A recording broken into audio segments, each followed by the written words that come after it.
प्रधानमंत्री जन आरोग्य सुरक्षा योजना हो या गरीबों के घर में मुफ्त राशन पहुंचाने की प्रधानमंत्री गरीब कल्याण अन्न योजना, आज देश का हर एक व्यक्ति गरीब सामान्य जन लाभान्वित है। आत्मनिर्भर भारत का यह ध्येय साकार हुआ है देश के जननायक प्रधानमंत्री श्री नरेंद्र भाई मोदी के दृष्टिवंत नेतृत्व में। आइए जननायक प्रधानमंत्री श्री नरेंद्र भाई मोदी जी को अनुरोध करते हैं कि आप हम सबका मार्गदर्शन करें।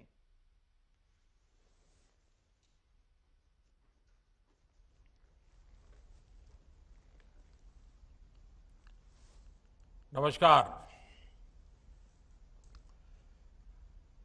गुजरात के मुख्यमंत्री श्री विजय रूपाणी जी, उप मुख्यमंत्री श्री नितिन भाई पटेल, संसद में मेरे साथी और गुजरात भाजपा के अध्यक्ष श्रीमान सी.आर. पाटिल जी, पीएम गरीब कल्याण अन्न योजना के सभी लाभार्थी भाई और बहनों, बीते वर्षों में गुजरात ने विकास और विश्वास का जो अनवरत सिलसिला शुरू किया, वो राज्य को नई ऊंचाई पर ले जा रहा है।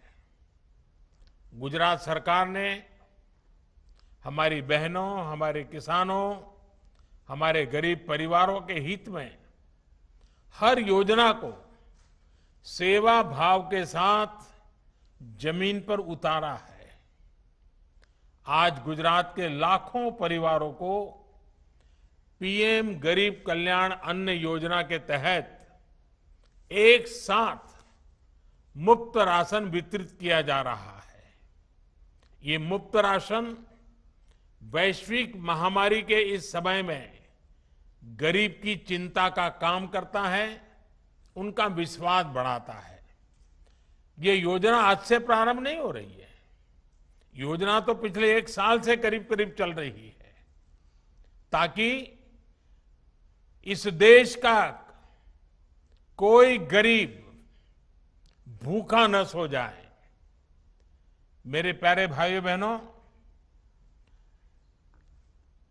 गरीब के मन में भी इसके कारण विश्वास पैदा हुआ है।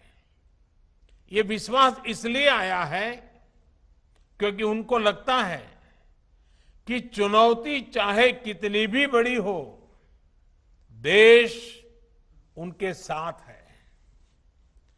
थोड़ी देर पहले मुझे कुछ लाभार्थियों के साथ बातचीत करने का अवसर मिला। उस चर्चा में मैंने अनुभव भी किया कि एक नया आत्मविश्वास उनके अंदर भरा हुआ है। साथियों, आजादी के बाद से ही करीब करीब हर सरकार ने गरीबों को सस्ता भोजन देने की बात कही थी। सस्ते राशन की योजनाओं का दायरा और बजट साल दर साल बढ़ता गया, लेकिन उसका जो प्रभाव होना चाहिए था वो सीमित ही रहा। देश के खाद्य भंडार बढ़ते गए, लेकिन भूखमरी और कुपोषण में उस अनुपात में कमी नहीं आ पाई। इसका एक बड़ा कारण था कि प्रभावी डिलीवरी सिस्टम का न होना, और कुछ बीमारियां भी आ गई व्यवस्थाओं में, कुछ कटकी कंपनी भी आ गई, स्वार्थी तत्व भी घुस गए। इस स्थिति को बदलने के लिए साल 2014 के बाद नए सिरे से काम शुरू किया गया। नई टेक्नोलॉजी को इस परिवर्तन का माध्यम बनाया गया। करोड़ों फर्जी लाभार्थियों को सिस्टम से हटाया, राशन कार्ड को आधार से लिंक किया और सरकारी राशन की दुकानों में डिजिटल टेक्नोलॉजी को प्रोत्साहित किया गया। आज परिणाम हमारे सामने हैं। भाइयों और बहनों, 100 साल की सबसे बड़ी विपत्ति सिर्फ भारत पर नहीं, पूरी दुनिया पर आई है, पूरी मानव जात पर आई है। आजीविका पर संकट आया, कोरोना लॉकडाउन के कारण काम धंधे बंद करने पड़े, लेकिन देश ने अपने नागरिकों को भूखा नहीं सोने दिया। दुर्भाग्य से दुनिया के कई देशों के लोगों पर आज संक्रमण के साथ साथ भूखमरी का भी भीषण संकट आ गया है। लेकिन भारत ने संक्रमण की आहट के पहले दिन से ही इस संकट को पहचाना और इस पर काम किया। इसलिए आज दुनिया भर में प्रधानमंत्री गरीब कल्याण अन्न योजना की प्रशंसा हो रही है। बड़े बड़े एक्सपर्ट इस बात की तारीफ कर रहे हैं कि भारत अपने 80 करोड़ से अधिक लोगों को इस महामारी के दौरान मुफ्त अनाज उपलब्ध करा रहा है। इस पर 2 लाख करोड़ रुपए से अधिक यह देश खर्च कर रहा है। मकसद एक ही है, कोई भारत का मेरा भाई बहन, मेरा कोई भारतवासी भूखा न रहे। आज 2 रुपये किलो गेहूं, 3 रुपये किलो चावल के कोटे के अतिरिक्त हर लाभार्थी को 5 किलो गेहूं और चावल मुफ्त दिया जा रहा है। यानी इस योजना से पहले की तुलना में राशन कार्ड धारकों को लगभग डबल मात्रा में राशन उपलब्ध कराया जा रहा है। ये योजना दिवाली तक चलने वाली है। दिवाली तक किसी गरीब को पेट भरने के लिए अपनी जेब से पैसा नहीं निकालना पड़ेगा। गुजरात में भी लगभग 3.5 करोड़ लाभार्थियों को मुफ्त राशन का लाभ आज मिल रहा है।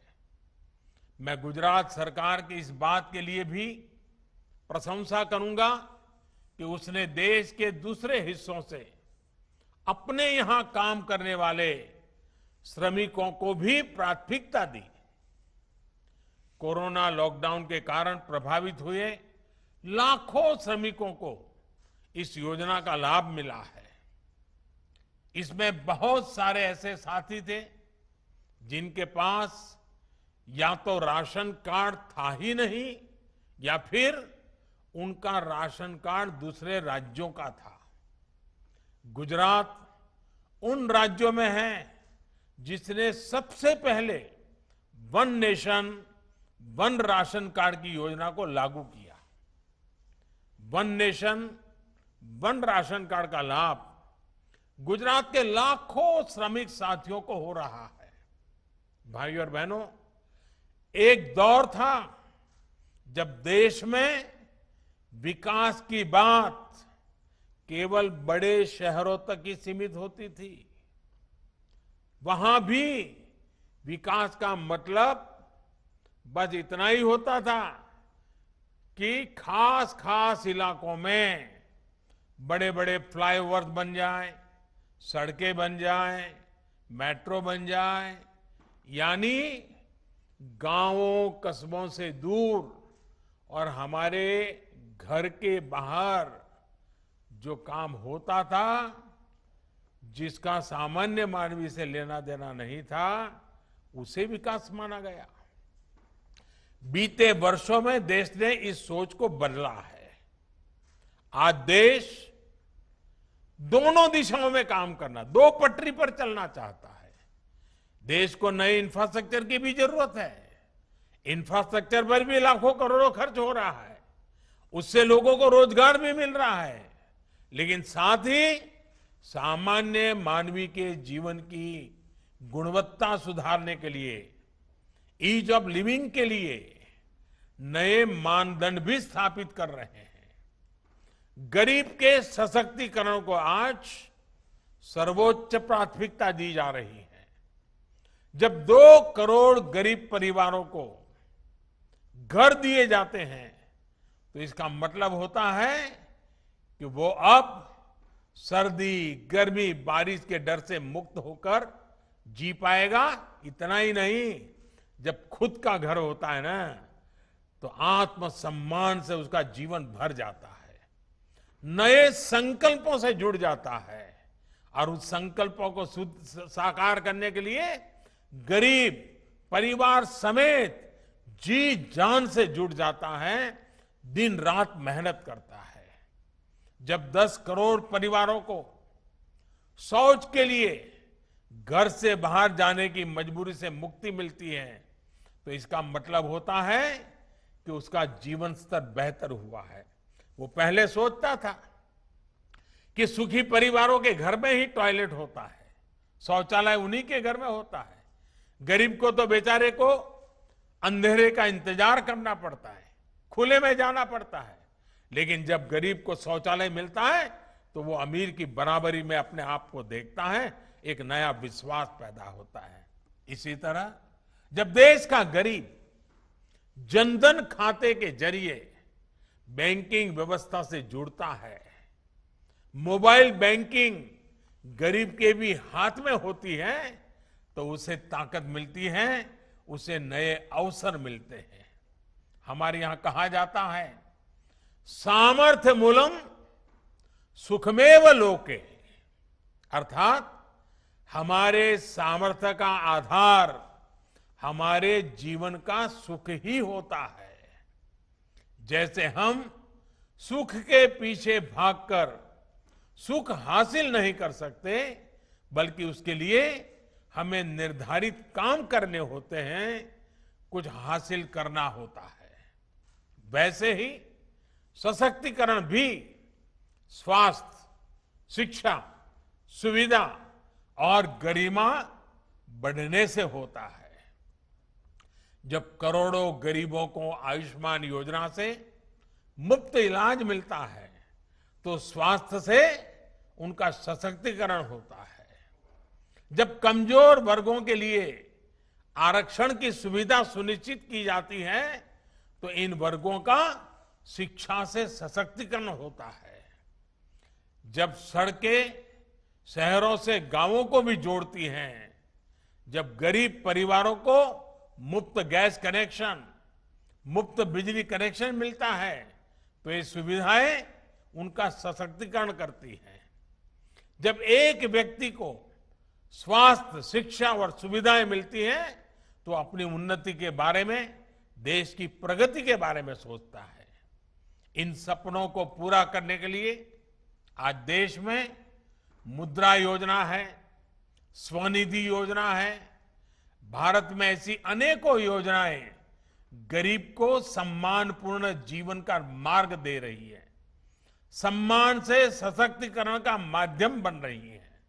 भाइयों और बहनों, जब सामान्य मानवी के सपनों को अवसर मिलते हैं, व्यवस्थाएं जब घर तक खुद पहुंचने लगती हैं, तो जीवन कैसे बदलता है ये गुजरात बखूबी समझता है। कभी गुजरात के एक बड़े हिस्से में लोगों को, माताओं बहनों को पानी जैसी जरूरत के लिए कई कई किलोमीटर पैदल जाना पड़ता था। हमारी सभी माताएं बहनें साक्षी हैं। ये राजकोट में तो पानी के लिए ट्रेन भेजनी पड़ती थी। राजकोट में तो पानी लेना है तो घर के बाहर गड्ढा खोद करके नीचे पाइप में से पानी एक एक कटोरी लेकर के बाल्टी भरनी पड़ती थी। लेकिन आज सरदार सरोवर बांध से, सौनी योजना से, नहरों के नेटवर्क से उस कच्छ में भी मां नर्मदा का पानी पहुंच रहा है जहां कोई सोचता भी नहीं था। और हमारे यहां तो कहा जाता था कि मां नर्मदा का स्मरण मात्र से पुण्य मिलता है। आज तो स्वयं मां नर्मदा गुजरात के गांव गांव जाती है, स्वयं मां नर्मदा घर घर जाती है, स्वयं मां नर्मदा आपके द्वार आकर के आपको आशीर्वाद देती है। इन्हीं प्रयासों का परिणाम है कि आज गुजरात 100% नल से जल उपलब्ध कराने के लक्ष्य में अब ज्यादा दूर नहीं है। यही गति आम जन के जीवन में, यही बदलाव अब धीरे धीरे पूरा देश महसूस कर रहा है। आजादी के दशकों बाद भी देश में सिर्फ 3 करोड़ ग्रामीण परिवार पानी के नल की सुविधा से जुड़े हुए थे, जिनको नल से जल मिलता था। लेकिन आज जल जीवन अभियान के तहत देश भर में सिर्फ 2 साल के भीतर 4.5 करोड़ से अधिक परिवारों को पाइप के पानी से जोड़ा जा चुका है। और इसीलिए मेरी माताएं बहनें मुझे भरपूर आशीर्वाद देती रहती हैं। भाइयों और बहनों, डबल इंजन की सरकार के लाभ भी गुजरात लगातार देख रहा है। आज सरदार सरोवर बांध से विकास की नई धारा ही नहीं बह रही, बल्कि स्टैच्यू ऑफ यूनिटी के रूप में विश्व के सबसे बड़े आकर्षण में से एक आज गुजरात में है। कच्छ में स्थापित हो रहा रिन्यूएबल एनर्जी पार्क गुजरात को पूरे विश्व के रिन्यूएबल एनर्जी मैप से स्थापित करने वाला है। गुजरात में रेल और हवाई कनेक्टिविटी के आधुनिक और भव्य इंफ्रास्ट्रक्चर प्रोजेक्ट बन रहे हैं। गुजरात के अहमदाबाद और सूरत जैसे शहरों में मेट्रो कनेक्टिविटी का विस्तार तेजी से हो रहा है। हेल्थ केयर और मेडिकल एजुकेशन में भी गुजरात में प्रशंसनीय काम हो रहा है। गुजरात में तैयार हुए बेहतर मेडिकल इंफ्रास्ट्रक्चर ने 100 साल की सबसे बड़ी मेडिकल इमरजेंसी को हैंडल करने में बड़ी भूमिका निभाई है। साथियों, गुजरात सहित पूरे देश में ऐसे अनेक काम हैं जिनके कारण आज हर देशवासी का, हर क्षेत्र का आत्मविश्वास बढ़ रहा है। और ये आत्मविश्वास ही है जो हर चुनौती से पार पाने का, हर सपने को पाने का एक बहुत बड़ा सूत्र है। अभी ताजा उदाहरण है ओलंपिक्स में हमारे खिलाड़ियों का प्रदर्शन। इस बार ओलंपिक्स में भारत के अब तक के सबसे अधिक खिलाड़ियों ने क्वालिफाई किया है। याद रहे, ये 100 साल की सबसे बड़ी आपदा से जूझते हुए हमने किया है। कई तो ऐसे खेल हैं जिनमें हमने पहली बार क्वालिफाई किया है। सिर्फ क्वालिफाई नहीं किया, बल्कि कड़ी टक्कर भी दे रहे हैं। हमारे खिलाड़ी हर खेल में सर्वश्रेष्ठ प्रदर्शन कर रहे हैं। इस ओलंपिक में नए भारत का बुलंद आत्मविश्वास हर गेम में दिख रहा है। ओलंपिक्स में उतरे हमारे खिलाड़ी अपने से बेहतर रैंकिंग के खिलाड़ियों को, उनकी टीमों को चुनौती दे रहे हैं। भारतीय खिलाड़ियों का जोश, जुनून और जज्बा आज सर्वोच्च स्तर पर है। ये आत्मविश्वास तब आता है जब सही टैलेंट की पहचान होती है, उसको प्रोत्साहन मिलता है। ये आत्मविश्वास तब आता है जब व्यवस्थाएं बदलती हैं, ट्रांसपेरेंट होती है। ये नया आत्मविश्वास न्यू इंडिया की पहचान बन रहा है। ये आत्मविश्वास आज देश के कोने कोने में, हर छोटे छोटे बड़े बड़े गांव, कस्बे, गरीब मध्यम वर्ग के युवा, भारत के हर कोने में ये विश्वास आ रहा है। साथियों, इसी आत्मविश्वास को हमें कोरोना से लड़ाई में और अपने टीकाकरण अभियान में भी जारी रखना है। वैश्विक महामारी के इस माहौल में हमें अपनी सतर्कता लगातार बनाए रखनी है। देश आज 50 करोड़ टीकाकरण की तरफ तेजी से बढ़ रहा है, तो गुजरात भी 3.5 करोड़ वैक्सीन डोजेस को उसके पड़ाव के पास पहुंच रहा है। हमें टीका भी लगवाना है, मास्क भी पहनना है और जितना संभव हो उतना भीड़ का हिस्सा बनने से बचना है। हम दुनिया में देख रहे हैं, जहां मास्क हटाए भी गए थे वहां फिर से मास्क लगाने का आग्रह किया जाने लगा है। सावधानी और सुरक्षा के साथ हमें आगे बढ़ना है। साथियों, आज जब हम प्रधानमंत्री गरीब कल्याण अन्न योजना पर इतना बड़ा कार्यक्रम कर रहे हैं, तो मैं एक और संकल्प देशवासियों को दिलाना चाहता हूं। ये संकल्प है राष्ट्र निर्माण की नई प्रेरणा जगाने का। आजादी के 75 वर्ष पर आजादी के अमृत महोत्सव में ये पवित्र संकल्प लेना है। इन संकल्पों में, इस अभियान में गरीब, अमीर, महिला, पुरुष, दलित, वंचित सबकी बराबर हिस्सेदारी है। गुजरात आने वाले वर्षों में अपने सभी संकल्प सिद्ध करे, विश्व में अपनी गौरवमयी पहचान को और मजबूत करे। इसी कामना के साथ मैं आप सबको बहुत बहुत शुभकामनाएं देता हूं। एक बार फिर अन्न योजना के सभी लाभार्थियों को बहुत बहुत शुभकामनाएं। आप सबका बहुत बहुत धन्यवाद।